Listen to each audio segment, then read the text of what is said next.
I heard my name behind a half-closed office door. "Tell her," Stella said. Graves' voice broke.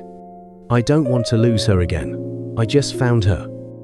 Everyone knew something about my life, my past, everyone except me. What were they keeping from me? The room was simple and comfortable, clearly meant for kids who stayed over. Chains lowered Tommy onto the bed with a gentleness that didn't fit his size. Tommy sighed. Chains tucked the blanket around him. The way he did it was so natural, it made my chest ache. Rage appeared in the doorway, switching on a baby monitor. He handed another to Chains. "Lola likes knowing we're nearby." That thoughtfulness hit me harder than I expected. "Thank you," I whispered. Rage shrugged. "Pleased." "No problem." I looked at the sleeping children one last time, safe, happy, content, and for the first time since Wade died, I felt like I could finally breathe again. Maybe moving to Creek would have been the right decision. The bathroom was empty when I slipped inside. I splashed cool water on my face and stared at my reflection. I looked tired, not as tired as last week, but still tired. The grief was still there. It always would be. But something else had started to grow next to it. Hope. The realization almost made me cry. Instead, I took a breath and stepped back into the hallway. Laughter drifted up from downstairs. Music, voices. I smiled, then froze. Voices drifted from a nearby room. The office door wasn't fully closed. I wasn't trying to listen. Then I heard Stella. "Tell her." Stella said. "You have to tell her." My body went still, completely still. A cold rush swept through me. Then Graves' voice, rougher than usual. "I don't want to lose her again." Again, my pulse kicked hard. "I just found her." The words hit me hard. "Found me? What did that mean?" "Graves," Stella said low and soft. "No," he said sharply. The word cracked through the room. Hard. Determined. "I've waited too long already." Silence. Then Rage spoke, low and firm. "It'll be worse the longer you leave it." My heart pounded. A strange sick feeling crept in. Unease, confusion, fear. If they were talking about me, then whatever they were hiding was about my life, my past, and maybe everything I thought I knew. "She's going to be hurt," Rage continued. "She'll think you lied to her." The silence that followed was heavy, suffocating. Then another voice joined them. "Chains. You need to tell her." A gasp escaped me before I could stop it. Silence, complete silence. They'd heard me. The office door flew open. Graves stood there, and for a moment, neither of us moved, neither of us spoke.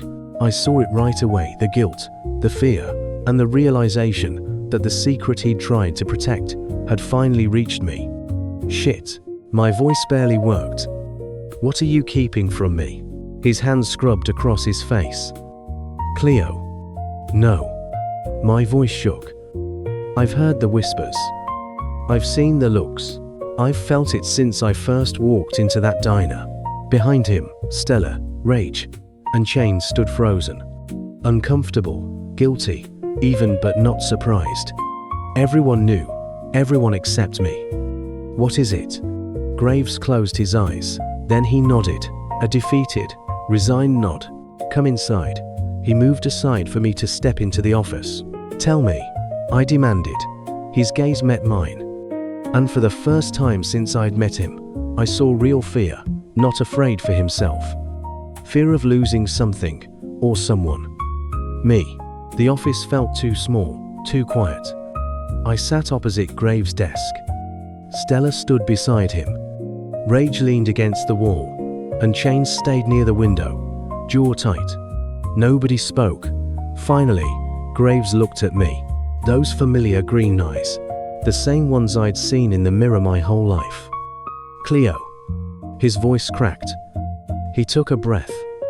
"Before I tell you anything, I need you to let me finish." I folded my arms. Every instinct screamed at me to run, but I stayed. "Fine."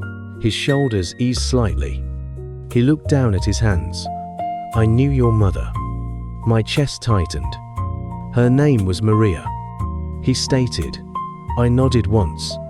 That was the only thing I'd ever known. Maria. No surname, no photograph, no answers. Graves swallowed. I loved her.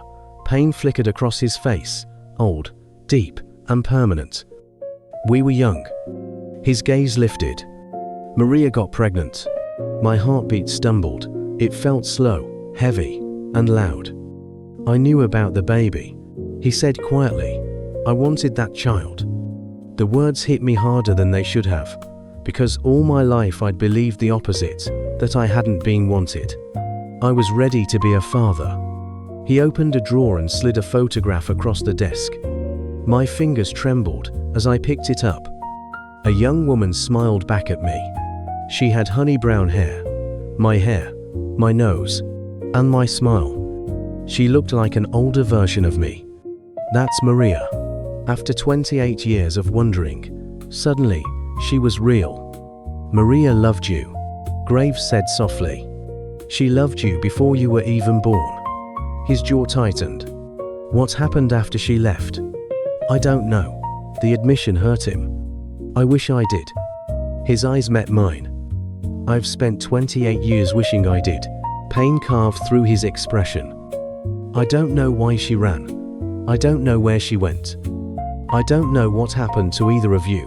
His voice broke. That's what made losing you so hard. I wasn't given a choice.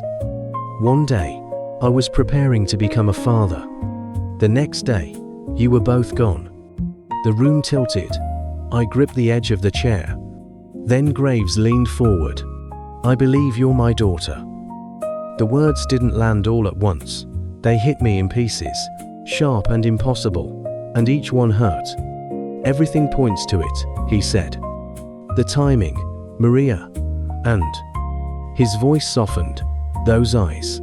Silence swallowed the room. I stared at him, the man who believed he was my father, the man whose eyes stared back at me from the mirror every morning. Then I stood. The chair scraped loudly. Graves flinched. Cleo, he said. I'm not saying you're lying. My voice sounded distant and hollow. I'm not saying I believe it either. Nobody moved. I'll do a DNA test. Those words felt like the only solid thing in the room. I want proof. Graves nodded instantly. Whatever you need. The desperation in his voice hurt almost as much as the hope did. I need time, I whispered. Then I turned and walked out. Nobody stopped me, not Stella, Rage, Chains, or even Graves. I found Tommy first, still asleep. Then I found Skylar, confused but trusting me enough not to ask questions yet. Within minutes, we were heading towards the car park. I could feel them watching, all of them. Especially Graves, but I didn't look back. Because if I did, I wasn't sure if I'd run to him or away from him.